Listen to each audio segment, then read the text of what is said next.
Eu, que é o meu corpo, que eu estou sendo exposta, não está me matando. Agora o que me mata é gente idiota igual vocês. Ó as veias do seu pescoço saltando, calma. Sim, porque vocês são idiotas. Não acho, mas tudo Entendi, bem. mas beleza, eu acho. Então, no meu inconsciente, os demônios vão tirar proveito disso como podem e tiram. Então, se a gente não conscientiza isso, a gente está na mão deles e vai para o caminho do desastre. Certo. Vamos entrar aqui nesses pontos da nossa pauta? Vamos. Tinha perguntado a respeito do OnlyFans. Não sei se a senhora foi pesquisar o que é o OnlyFans, não? Então, OnlyFans é uma plataforma onde meninas se cadastram e vendem as próprias fotos íntimas, vídeos, fazem conteúdo, enfim, que às vezes o cara paga com exclusividade.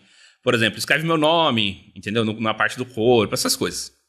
Enfim, quais os impactos psicológicos e espirituais, tipo dessa autoexposição, entendeu? Desse tipo de mercantilização da intimidade?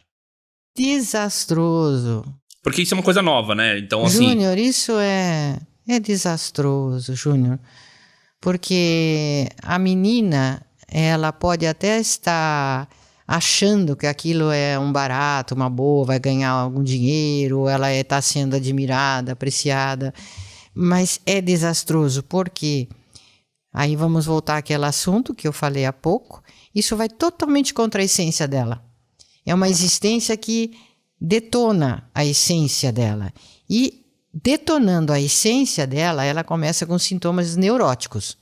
Aí começa a neurose. E a neurose se manifesta de várias formas, ficando doente fisicamente, ficando com crises de pânico e ansiedade, com desejos e ideias suicidas. As meninas começam a se cortar, a se machucar, ficam com uma péssima autoestima, cada vez precisam mais elogios e coisas para conseguir se sentir um pouquinho bem. Começam a ficar cheias de sentimentos de culpa. Esses sentimentos de culpa, elas buscam satisfazer, se punir de forma irracional, começam a se acidentar, a ir mal na vida, se juntam a parceiros agressivos para poder então castigá-las do que elas sabem no fundo que estão fazendo errado contra a vida delas. Mas isso é business, né? Dá dinheiro. Isso é business. Isso é business. Desde que o mundo entrou nessa ideia financista, dinheiro, dinheiro, dinheiro, dinheiro, a humanidade foi para o lixo, né? Foi para o gargalo, porque o ser humano, que é infinitamente rico na sua natureza, na sua capacidade, e que gera riquezas, ele acaba sendo escravo do dinheiro e achando que ele é o que ele vale, o que ele faz, o que ele ganha. Então, é uma total inversão. Entendi. A gente teve uma convidada que foi no Redcast, no nosso podcast, e aí ela começou a xingar a gente ao vivo. Que a gente questionou ela sobre certas coisas. A gente meio que confrontou ela, né? Sim. Enfim, ela disse que, entre outras coisas, esse tipo de vida que ela tinha, que ela levava, ela queria até pra filha dela. Né? E eu fiquei pensando, se ela mesma disse depois que ela tem vários transtornos, ela é bipolar. Então. E aí eu fiquei pensando, como vai ser uma geração toda, entendeu? De meninas que estão vindo por aí daqui 10 anos, 20 anos. Como elas vão estar? Qual vai ser o impacto? Não vai. A humanidade está no fim, Júnior. Não vai. A humanidade está no finzinho. Se essa geração, depois dos anos 60, mais ou menos, que começou com esse plano dos poderes, hein? De drogar a juventude. Isso foi um plano. Certo.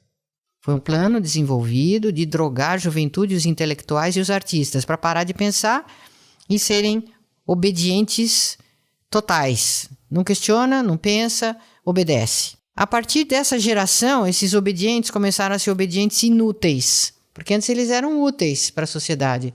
E depois foram ficando cada vez mais burros e inúteis, porque além de ser, a única utilidade que eles tinham era dar dinheiro para o poder. Porque para você se drogar, você compra de alguém. Você compra de um traficante. O traficante passa aquele dinheiro para quem é o chefe dele. O chefe dele passa o dinheiro para juízes, para policiais, para ministros, para poder continuar operando em segredo, né? para ganhar.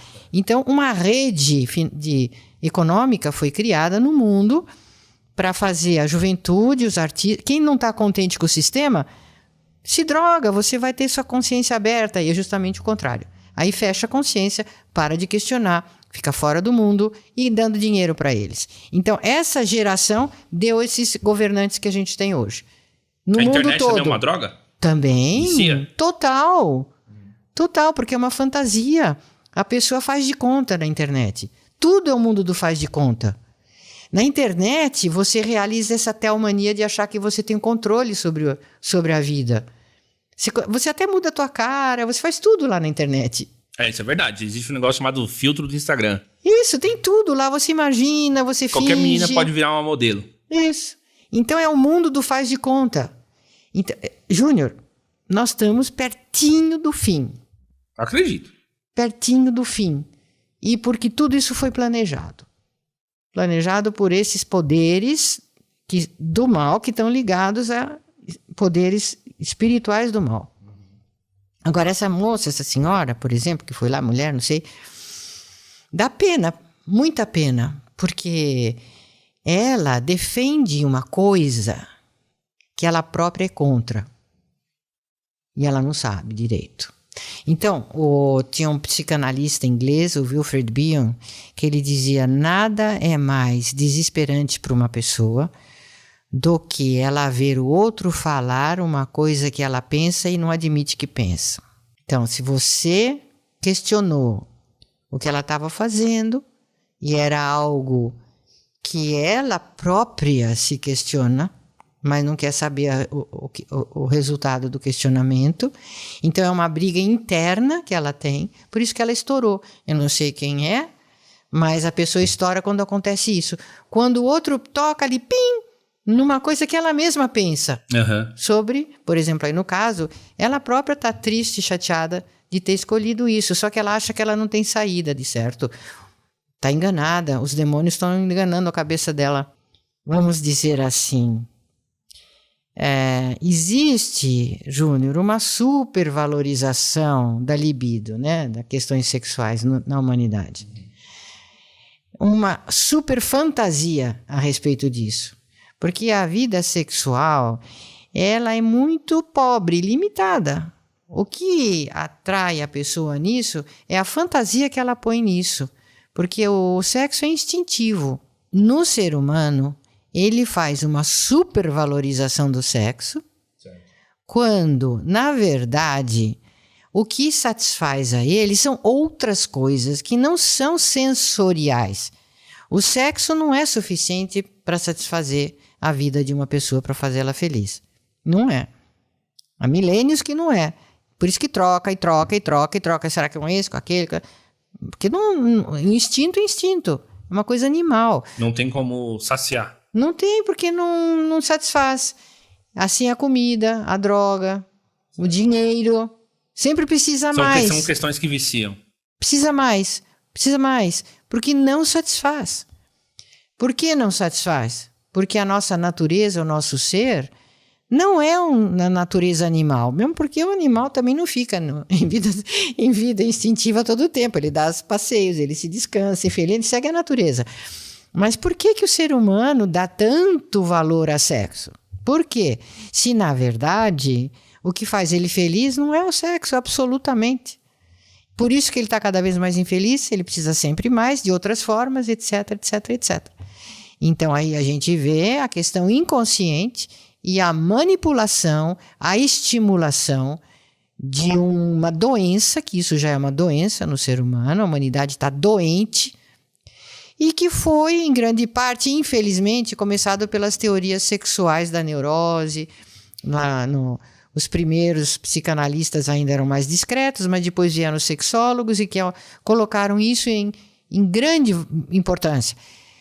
E sexo compreende. Tem um detalhe também, por exemplo, apareceu uma pesquisa dentro de uma reportagem que se chama o apagão sexual da geração Z, que é essa geração que tá vindo aí, os mais novos. Sim. Então, esse apagão sexual é de que, tipo, por mais que eles sejam mais abertos, né? Tenham mais liberdade para exercer, inclusive se gosta de um, de outro, se gosta de dois ao mesmo tempo e tal.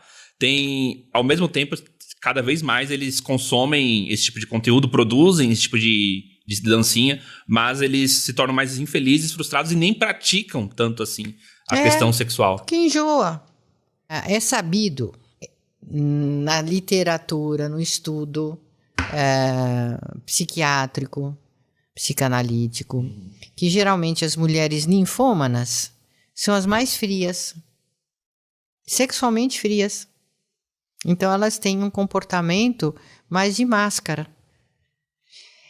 Porque o ser humano quer viver uma vida de animal horizontal e não quer viver a vida que a gente tem vertical. Nós somos mais espírito do que corpo. Nosso corpo é um pedaço pequenininho do que a gente é. Nós somos espírito. Então, são só coisas do espírito que nos satisfazem. A satisfação do corpo ela é bem limitada. Então, arte, beleza, afeto, amizade, realização, espiritualidade, são coisas, cultura, ciência, isso satisfaz o ser humano. Isso, não dinheiro e sexo. Agora, você pode ver que os poderosos não são muito ligados assim, tão ligados à vida sexual. Eles querem dinheiro. Aí eles põem os outros para se satisfazer com filminhos e besteirinhas para deixar o dinheiro só para eles.